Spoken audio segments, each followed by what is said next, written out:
Hello पिलामाने welcome to our channel पिलामाने आज आमे तम पंचम श्रेणी साहित्य बही जहाँकि भाषा महक द्वितीय पाठ जहाँकि देछि देख न्यायर सिंहासन र समस्त प्रश्न उत्तर आज आमे एही भिडियोटी रे आलोचना करिबा। तेबे भिडियोटी आरंभ करिबा आगरु कहि रखिबाकू चाहे यदि भिडियोटी भल लागे ताहेले भिडियो को निश्चय गोटे लाइक करिबो और चैनल को सब्सक्राइब मध्य करिकि रख जहा द्वारा एही बोली आगो को आसीबाकू थिबा समस्त पाठर प्रश्न उत्तर तुमे माने पाई परिबो। तेबे चलो आज रो ए वीडियो रे आमे तुमरो द्वितीय पाठ न्यायर सिंहासन रो समस्त प्रश्न उत्तर आलोचना करिबा। तुमरो प्रथम प्रश्न उत्तर सेक्शन टी देछि देख आस कथा हेबा। यार प्रथम प्रश्न अछि तुमरो प्रिय खेल कोन? तुमे सेही खेल को किपरि खेल? एठारे तुमे निजर प्रिय खेल जहा ताहा लिखिबो ओ ताहा तुमे किपरि खेल तार उत्तरटी निजे लिखिबो किंबा तुमे उत्तरटी एही बोली लिखि पारिबो।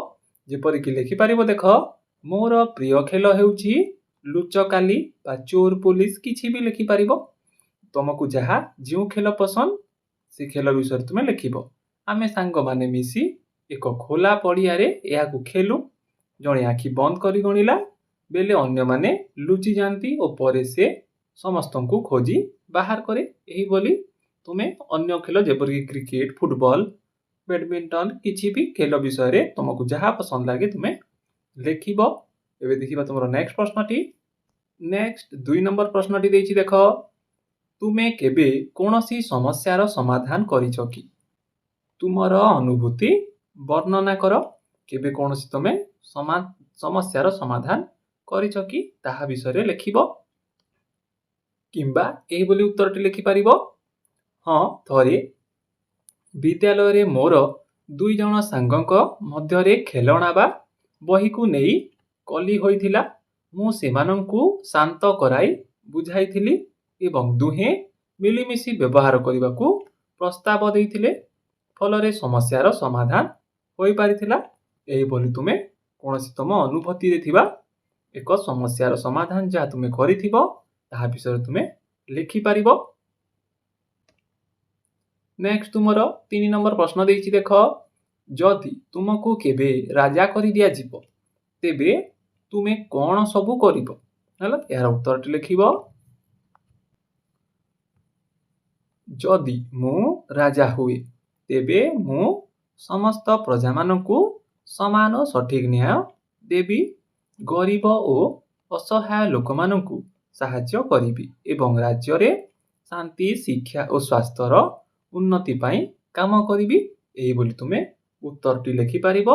जदि तुमे राजा हो तुमे कोन करिवो हला। नेक्स्ट तुमरो 4 नंबर प्रश्न देछि देख पिलाटीर केउ सबु गुण रहिथिला जिउ कारण पाई से सिंहासन रे बसी पारुथला। यार उत्तरटी लिखिबो। उत्तरटी लिखिबो देख पिलाटी अत्यंत सरल निष्पाप ओ सत्यवादी थिला। तार मन कलुषित बा अहंकारी नथिला। ता भितरे निरपेक्ष विचार करिवार स्वभाव थिबारु से सिंहासन रे बसी पारुथला एही बोली उत्तरटी तुमे माने लिखिबो। से बोली देखिबा तुमरो नेक्स्ट सेक्शन टी तुमरो नेक्स्ट सेक्शन टी देछि देख पाठरु हला पाठ भितरु या प्रश्न गुडी को एठारे देछि देख आस पढिबा ओ ठीक वाक्य निकट रे ठीक चिन्ह देबा हला। एठारे देख ठीक चिन्हटी देबो एकाधिक जगह रे मध्य ठीक चिन्ह रही पारे हला। एठारे संभाव्य उत्तर दुईटी मध्य हेई पारे। देखिबा प्रथम प्रश्नटी पिलाटी न्याय प्रदान करूछि बोली राजा केमिति जानिले हला। ऑप्शन गुडी को देछि देख पिलांक दुष्टामीरु लोके पिलाटीर न्याय को प्रशंसा करुथिबारु पिला माने पिलाटी विरोध रे कहिबारु सेही बोली नेक्स्ट ऑप्शन ती देछि मंत्री माने पिलाटीर बुद्धि को प्रशंसा करिबारु तमर सठिक उत्तरटी हे जिवो बा ठीक वाक्यटी हे जिवो लोके पिलाटीर न्याय को प्रशंसा करथुबारु एठारे तुमे ठीक चिन्हटी देव से बोली नेक्स्ट प्रश्नटी देखिबा तुमरो नेक्स्ट तुमरो ख नंबर देछि देखो केउ कथा राजांकु अधिक आश्चर्य लागिला ऑप्शन गुडी को देछि देखो पिला माने खेल खेल रे न्याय करूथिले लोक माने राजांको दरबार को जाउ नथिबारु से बोली देछि सिंहासन रे बसिथिबा पिला ठीक न्याय प्रदान करूथबारु से बोली नेक्स्ट ऑप्शन टी देछि सिंहासन रे कोनोसी चमत्कारिता रहिथिबारु ताले तुमरो सठिक आंसर टी हिजिबो सिंहासन रे बसी पिला ठीक न्याय प्रदान करूथबारु एहा राजांकु आश्चर्य करथिला सेही बोली सिंहासन रे कोनोसी चमत्कारिता रहिथिबारु एहा मध्य राजांकु आश्चर्य करथिला एही बोली तुमे उभय ऑप्शन टी तुम पई सठिक उत्तर हेई पारे ताले तुमे उभय रे ठीक चिन्हटी देबो से बोली नेक्स्ट देखिबा तुमरो ग नंबर प्रश्नटी ग नंबर प्रश्न रे पचारिछि देखो पिलांकु एही खेल एते मजा काहीकि लागिला जेउथि पई से माने एही खेल प्रतिदिन खेलिबाकू लागिले ऑप्शन गुडी को देछि देखो कारण से माने राजा बोली हेबारो मजा पाउथिले हला से बोली नेक्स्ट ऑप्शन अछि कारण एहा अन्य खेलटारू अधिक मनोरंजन देउथिला से बोली नेक्स्ट अछि कारण एहा तांको न्याय करिवारो अनुभव प्रदान करूथिला से बोली कारण एही खेल द्वारा से माने सारा नगरी रे प्रसिद्धि अर्जन करि पारथिले ताले यार सठिक उत्तरटी हे जिवो तमरो राजांको बोली हेबारो मजा पाउथिले हला एहा मध्य तुम पई एक उत्तर हेबो सेही बोली कारण एहा न्याय करिवारो अनुभव प्रदान करूथला सेथि पई से माने प्रतिदिन से खेलटी को खेलुथिले नेक्स्ट तुमरो घ नंबर प्रश्न पचारिछि देखो राजा काहीकि उपवास ओ प्रायश्चित कले ऑप्शन गुडी को देछि देखो सिंहासन रे बसिबा पई योग्य होई परिबे बोली एहा पंथ एक सठिक उत्तर होई पारे तुम मानक पई हला से बोली कारण तांको कर्म पई पश्चाताप होइथिला एहा होई परिबो नाही से बोली मूर्ति माने तांको एपरि कहिथिले हला सेहि पई मध्य होई थाई पारे हला से बोली नेक्स्ट अछि लोक माने तांको एपरि करिबाकू कहिले एहा हेबो नाही ताहले तुम पई घ number row I O triple I तुम पई सठिक आंसर टी हेई जिवो से बोली देखिबा तुमरो नेक्स्ट सेक्शन टी तुमरो नेक्स्ट सेक्शन टी देछि देखो भाव ओ लेख हला निम्न प्रदत्त प्रश्न गुडी कर उत्तर निज खाता रे लेख प्रथम प्रश्न देछि देखो पिला माने मंच सिंहासन रे बसी पारुथिले हेले राजा सेथिरे बसी न पारिबारो कारण कोन उत्तरटी लिखिबो देखो पिला माने सरल निष्पाप और निष्कलंक थिले सेमानंक मनरे टिके भी छलना बा अहंकार नथिला किंतु राजा अतीतरे अनेक अन्याय मिछ चोरी करथिले एवं तांको मन रे निज क्षमता को नै अहंकार भरी रहिथिला तेणु से सिंहासन रे बसी पारिले नाही हला या तिला तमरो उत्तरटी से बोली देखिबा तमरो नेक्स्ट प्रश्नटी तमरो नेक्स्ट 2 नंबर प्रश्नटी देछि देखो प्रायश्चित करिबा परे राजांकु सिंहासन रे बसिबार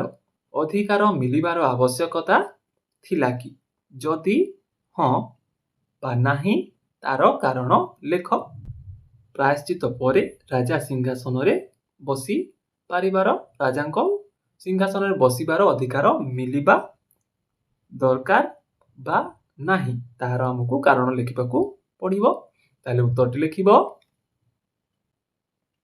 नाही केवल उपवास बा प्रायश्चित कले मनीष संपूर्ण शुद्ध होई जाए नाही राजा प्रायश्चित कला परे भी शेषरे मनरे अहंकार रखिले जे से बलवान धनवान और योग्य अहंकार थिबा जाए से सिंहासन रे बसिबार अधिकार मिलिबार आवश्यकता नाही हला ए बोली तुमे उत्तरटी लिखिबो तार कारणटी लिखिबो नेक्स्ट तुमरो 3 नंबर प्रश्न पचारिछि देखो दुई कृषक निज कलीर समस्या समाधान करिबा पई राजांक परिवर्ते पिलाटी निकटकू जीवाकू काहीकि स्थिर कले ताले यार उत्तरटी लिखिबो कृषक माने देखिथिले जे पिलाटी अति निरपेक्ष और बुद्धिमतार सह समस्तंकर समस्यार ସଠିକ୍ ସମାଧାନ କରୁଛି। ତାର ବିଚାର ଶୈଳୀ ଓ ନ୍ୟାୟପୂର୍ଣ୍ଣ କଥା ଶୁଣି ସେମାନଙ୍କ ବିଶ୍ୱାସ ଆସିଥିଲା। ତେଣୁ ସେମାନେ ରାଜାଙ୍କ ବଦଳରେ ପିଲାଟି ନିକଟକୁ ଗଲେ। ଏହିଭଳି ଉତ୍ତରଟି ତୁମେମାନେ 3 ନମ୍ବର ପ୍ରଶ୍ନର ଉତ୍ତରଟି ଲେଖିପାରିବ। ସେଭଳି ଦେଖିବା ତୁମର ନେକ୍ସଟ ପ୍ରଶ୍ନଟି। ତୁମର ନେକ୍ସଟ 4 ନମ୍ବର ପ୍ରଶ୍ନଟି ଦେଇଛି ଦେଖ। ଚତୁର୍ଥ ମୂର୍ତ୍ତି ସିଂହାସନ ସହିତ କାହିଁକି ଆକାଶକୁ ଉଡ଼ିଗଲା? ହେଲା, ଏହାର ଉତ୍ତରଟି ଲେଖିବ। ଉତ୍ତରଟି ଲେଖିବ ଦେଖ। ଚତୁର୍ଥ ମୂର୍ତ୍ତି ରାଜାଙ୍କ ମନର କଥା ଜାଣିପାରିଲା ଯେ ରାଜା ନିଜକୁ ଧନବାନ ବଳବାନ ଭାବି ଅହଙ୍କାର କରୁଛନ୍ତି। ଏହି ନ୍ୟାୟ ସିଂହାସନରେ କେବଳ ନିଷ୍ପାପ ଓ ଅହଙ୍କାର ଶୂନ୍ୟ ବ୍ୟକ୍ତି ବସିବାର ଯୋଗ୍ୟ ଥିବାରୁ ଅଯୋଗ୍ୟ ରାଜାଙ୍କୁ ବସାଇବା ପରିବର୍ତ୍ତେ ଚତୁର୍ଥ ମୂର୍ତ୍ତି ସିଂହାସନ ନେଇ ଆକାଶକୁ ଉଡ଼ିଗଲା। ଏହିଭଳି ତୁମେ ଉତ୍ତରଟି ଲେଖିବ। ତୁମର ନେକ୍ସଟ 5 ନମ୍ବର ପ୍ରଶ୍ନ ଦେଇଛି ଦେଖ। ଏହି କାହାଣୀର ଆଉ ଏକ ନାଁ ଦିଅ। ତୁମେ ଏହି ନୂଆ ନାଁଟି କାହିଁକି ବାଛିଲ ତାର କାରଣ ଲେଖ। ତାହେଲେ ଉତ୍ତରଟି ଲେଖିବ। ଏହି କାହାଣୀର ଆଉ ଏକ ନାମ ଅହଙ୍କାରର ପତନ କିମ୍ବା ନିଷ୍ପାପ ବିଚାରକ ଦିଆଯାଇପାରିବ।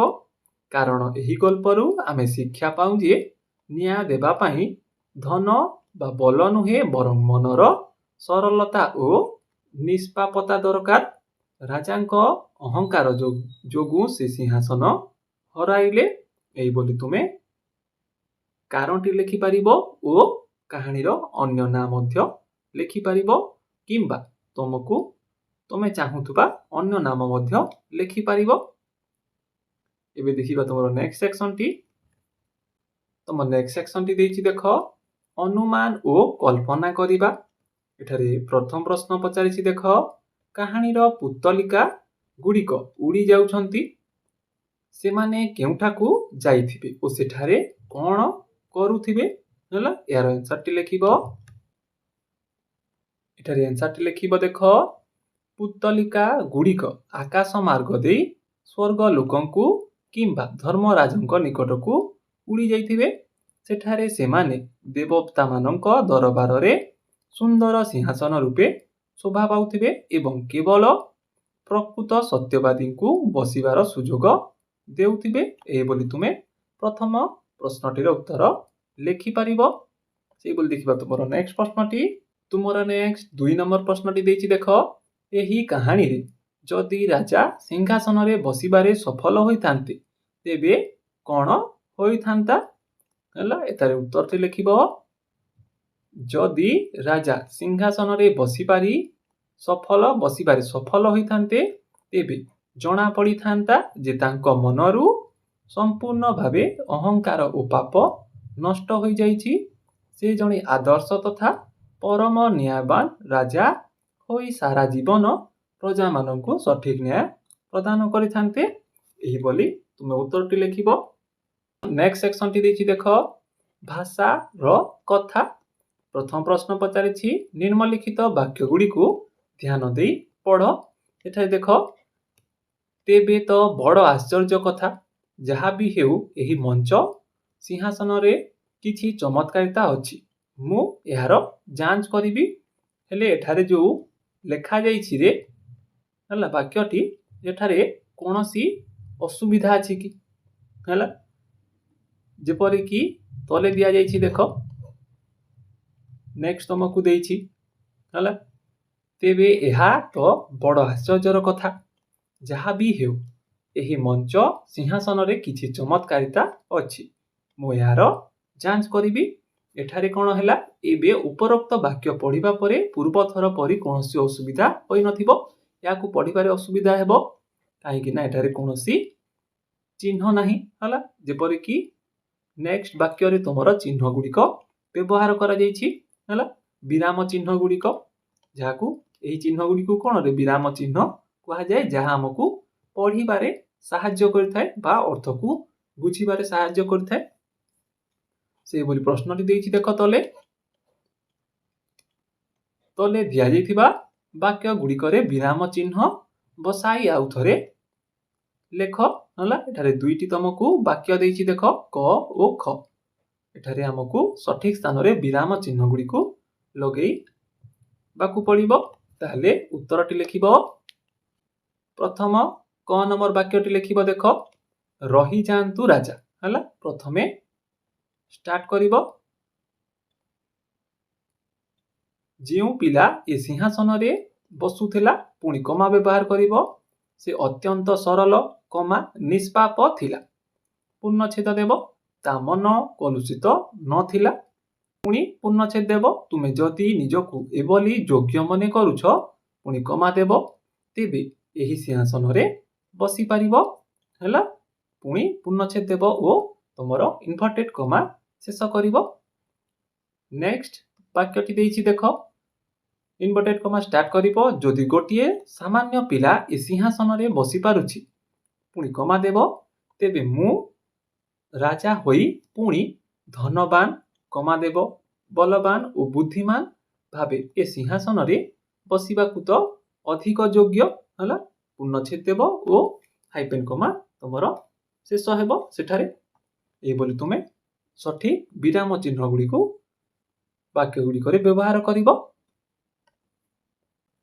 ନେକ୍ସଟ ତମର 2 ନମ୍ବର ପ୍ରଶ୍ନ ପଚାରିଛି ଦେଖ ତୃତୀୟ ପୁତ୍ତଳିକା ମଧ୍ୟ ଉଡ଼ିଗଲା।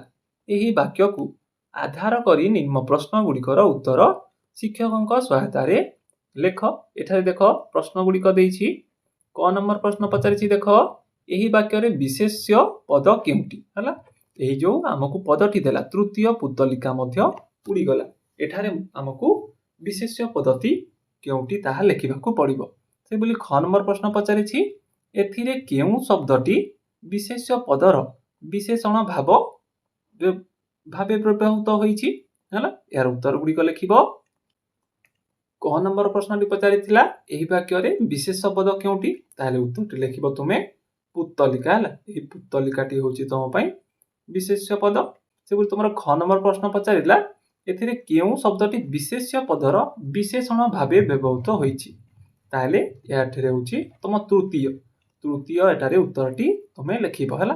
ତୃତୀୟ ବିଶେଷଣ ଭାବରେ ବିଶେଷ୍ୟ ପଦର ବିଶେଷଣ ଭାବରେ ବ୍ୟବହୃତ ହୋଇଛି।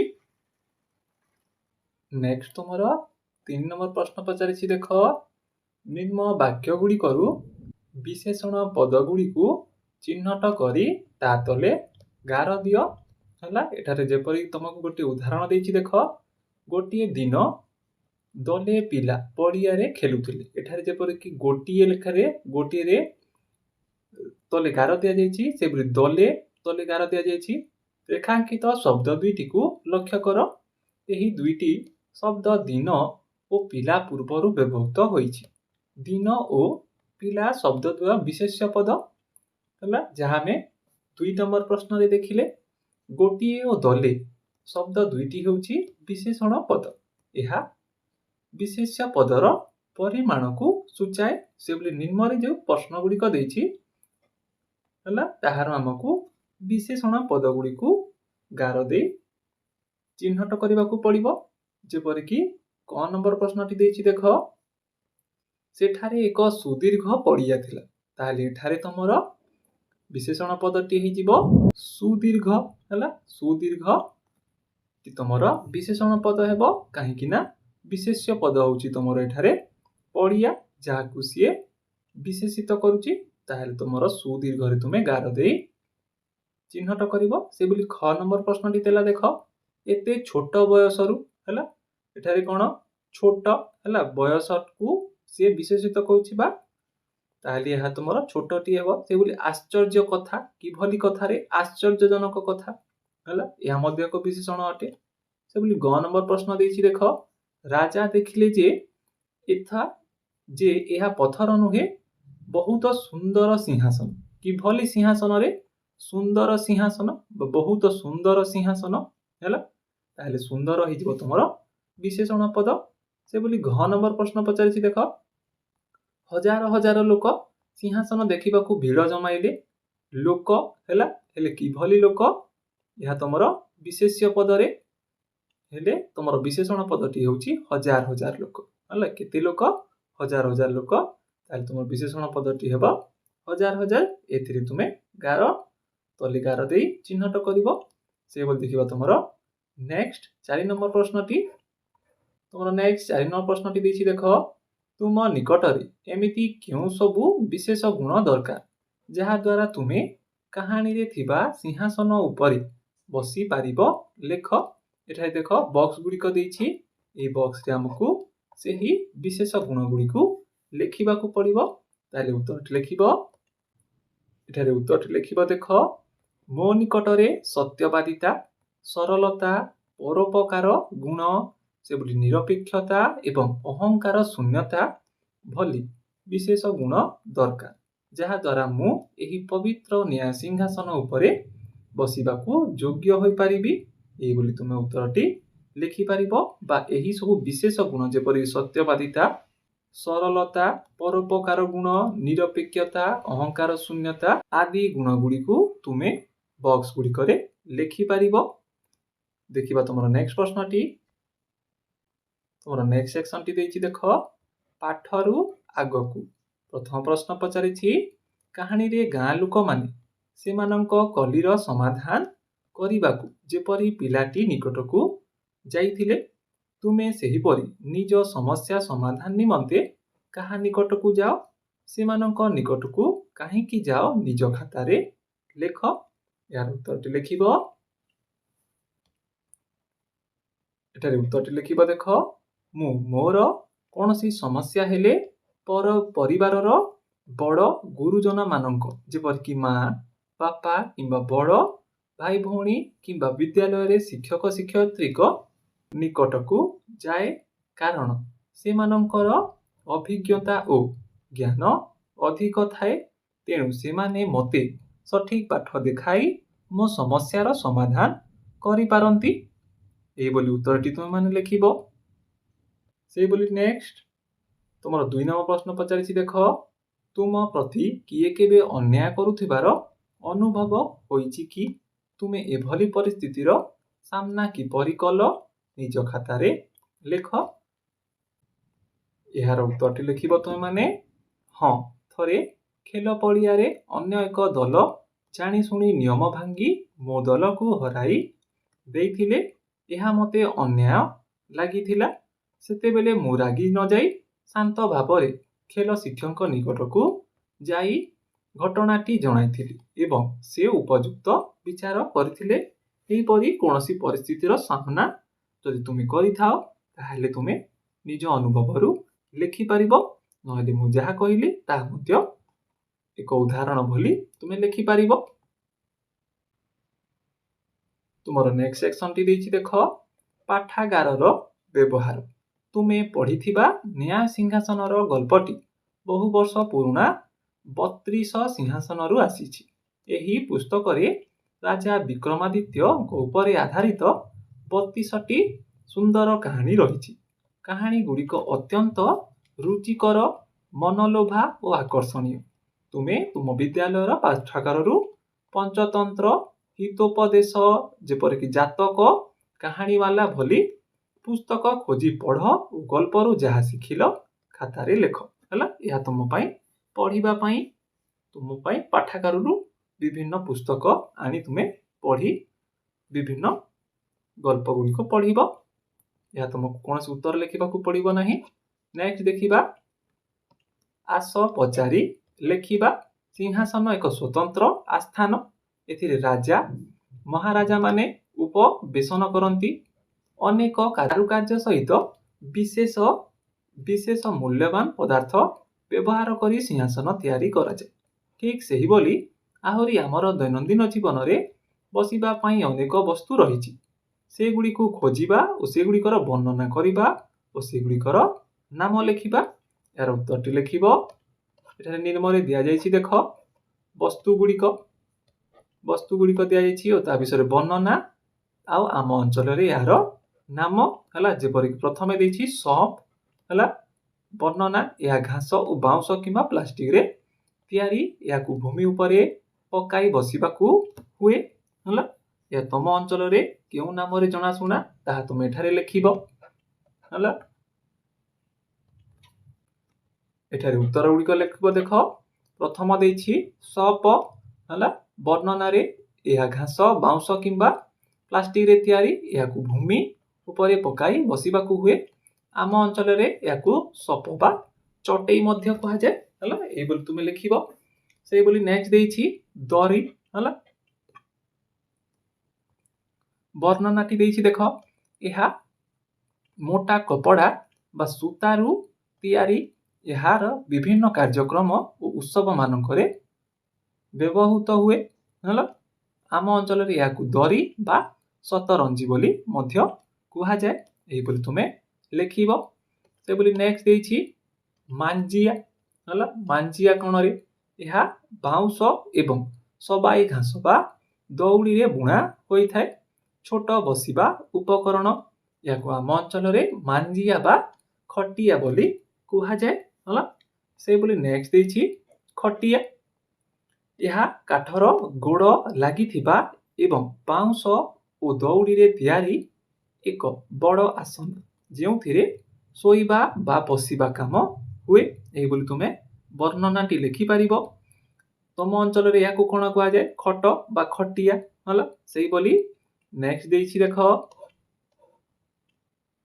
नेक्स्ट देछि पीढ़ा हला यह काठरे तयारी समतल एवं छोट वस्तु पूजा समय रे बा तले बसी खाइबा बेले यह उपरे बसंती ए बोली तुमे वर्णनाटी लिखिबो यह तम अंचल रे कोन कहा जाय पीढ़ा बा आसन ए बोली लिखि पारिबो किंबा तम अंचल रे जा कहा जाय ता लिखिबो से बोली नेक्स्ट देछि पट्टी या खजूरी पत्र किंबा ताल पत्र रे बुणा होई थाए लंबा आसन तले पकाई बसिबा पई व्यवहृत हुए ए बोली तुमे वर्णनाटी लिखिबो ओ तुम अंचल रे याकू कोन कहा जाय रे पट्टी बा चांचणा बोली कहा जाय थाए किंबा तम अंचल रे जा कहा जाय थाए तुमे ताहा लिखिबो एथिरे या थिला तमरो उत्तर गुडी को तमरो नेक्स्ट बा शेष सेक्शन टी देछि देखो बुझिले जानिबो शेष सेक्शन टी डिस्कशन करिबा आगरु कहि रखिबा को चाहे यदि पिला माने वीडियो टी भलो लागि थाए ताहेले वीडियो को निश्चय गुटे लाइक करिवो ओ चैनल को सब्सक्राइब मध्य करि कि रखो जा द्वारा एही बोली आगो को आसीबा को थिबा समस्त पाठर प्रश्न उत्तर तुमे माने जानि परिबो हला तेबे आजिरो शेष सेक्शन टी डिस्कशन करिबा एठारे आम ओडिया भाषा रे अनेक पहेली रहिछि सेगुडी को पढ़ी बुझिले हमकु बहुत आनंद मिले आस सेही परी पहेली पढ़िबा बुझिबा ओ सेगुडी को संपर्क रे जानिबा एठारे निम्नरे तुमको किछि पहेली देइछि जहार उत्तर तो हमकु खोजिबा को पड़िबो प्रथम पहेलीटी देइछि देखो सफा थिला बेले देह मो कला मैला होइले दिसई धला श्रेणी भितरे मु रहे कहिलो देखिमु किए किए रे यह कलापटा हैला यार सठिक उत्तरटी होई जिवो कलापटा से बोली नेक्स्ट पहेली देखिबा